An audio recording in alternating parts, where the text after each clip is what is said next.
Assalamualaikum warahmatullahi wabarakatuh. Eh, Waalaikumsalam warahmatullahi wabarakatuh. Kenalkan, nama saya Maftu Isan sebagai moderator kelompok 7 dan kelompok 7 kemarin sudah berdiskusi tentang manajemen perubahan. Sebelum kita masuk ke materi, ad- alangkah lebih baiknya kita perkenalkan dulu nama anggota kelompok kita. Yang pertama, Rasif Surya Rismandanu, kemudian Hana Maulidina, kemudian saya Maftu Isan, kemudian Aulia Priyan Padma, dan yang terakhir Tia Hafida Sasanti. Sebelum masuk ke materi lebih jauh,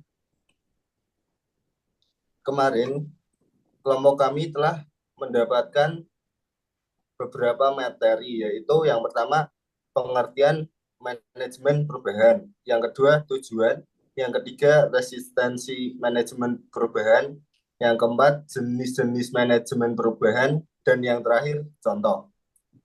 Kemudian untuk masuk ke materi lebih jauh akan dilanjutkan oleh rekan kelompok kami. Persilahkan. Baik, baik terima kasih Kak Maftuh. Eh, yang pertama, pengertian manajemen perubahan. Manajemen perubahan adalah suatu proses sistematis yang dilakukan untuk mengelola transformasi atau peralihan dari kondisi lama ke kondisi baru dalam suatu organisasi atau individu. Tujuannya adalah untuk melakukan sesuatu dengan cara yang lebih efektif, efisien, dan berdampak positif. Dengan kata lain, manajemen perubahan membantu memastikan bahwa perubahan yang terjadi baik dalam sistem kerja, budaya organisasi, kebijakan maupun teknologi dapat diterima dan dijalankan dengan baik oleh semua pihak yang terlibat. Selanjutnya, Selanjutnya adalah tujuan manajemen perubahan yang akan dipaparkan oleh rekan kelompok kami. Silahkan. Oke, selanjutnya saya sambung dengan tujuan manajemen perubahan dalam pendidikan, yaitu yang pertama, untuk mempertahankan keberlangsungan hidup lembaga, baik itu jangka pendek maupun jangka panjang. Nah, jadi perubahan itu perlu dilakukan untuk mengikuti perkembangan zaman, serta agar suatu lembaga tersebut dapat berkembang. Terus selanjutnya yang kedua yaitu untuk menyesuaikan diri dengan perubahan yang terjadi di lingkungan internal serta di lingkungan eksternal. Nah, di sini fungsi manajemen perubahan itu kan untuk lingkungan di eksternal dan internal.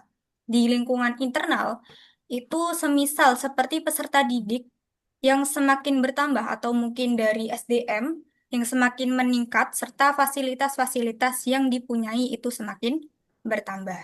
Terus, sedangkan untuk lingkungan eksternal, nah itu meliputi dari masyarakat, dari kebijakan-kebijakan, dan dari kurikulum yang ditetapkan oleh pemerintah.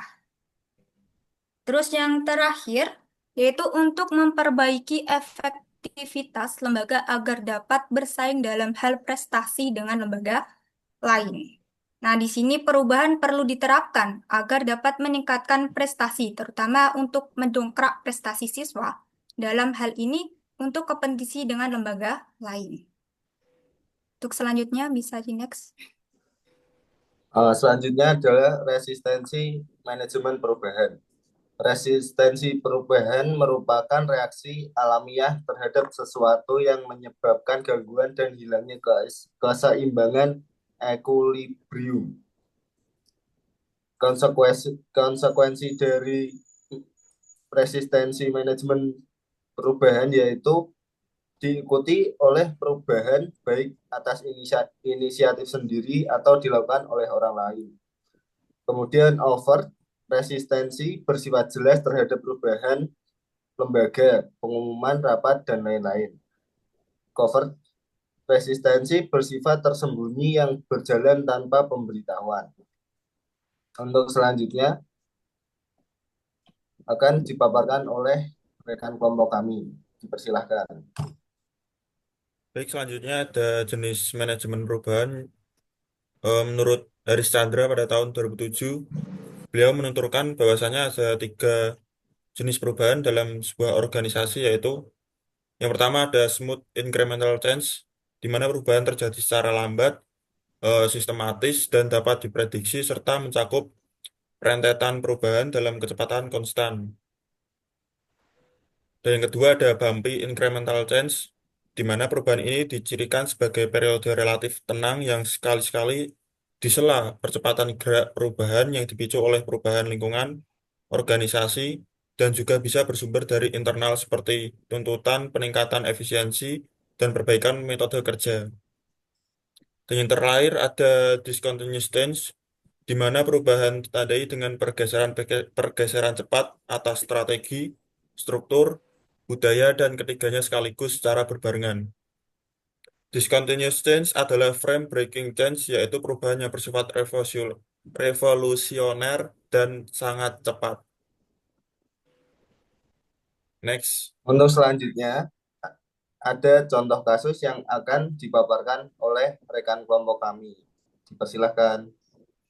Oke, saya akan menyebutkan contoh kasusnya seperti apa dalam manajemen perubahan. Nah, yang pertama, masalah pertama adalah pandemi COVID-19 itu menghentikan pembelajaran tatap muka sehingga menyebabkan besar dalam sistem pendidikan.